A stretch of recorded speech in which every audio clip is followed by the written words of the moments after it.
దేవుడు బేసిక్గా ఏంటంటే ఎప్పుడూ మారేటువంటి వాడు కాదు మన దేవుడు. ఇంకా చెప్పాలంటే దేవుడు మారడు, మారాల్సినటువంటి అవసరము లేనటువంటి దేవుడు మన దేవుడు. మనుషులంగా మనం ఉన్నాం అనుకోండి, బేసిక్గా మనం ఏం చేయాలి?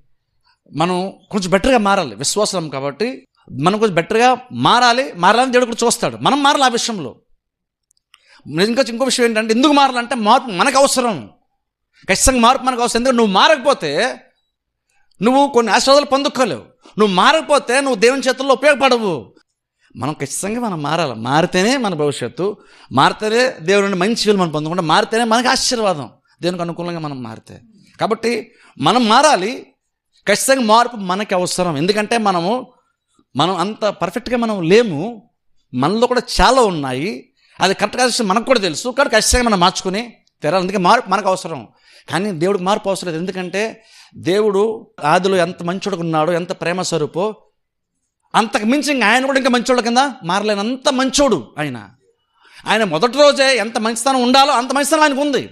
ఆయన పర్ఫెక్ట్గా ఉంది. ప్రేమ ఎంత ఉండాలో అంత ఉంది. మంచితనం ఎంత ఉండాలో అంత ఉంది. కరుణ ఎంత ఉండాలో అంత ఉంది. ఆయనకి బెటర్గా మారడానికంటూ ఇంకేమీ లేనంత పరిపూర్ణుడిగా మన దేవుడు ఉన్నాడు.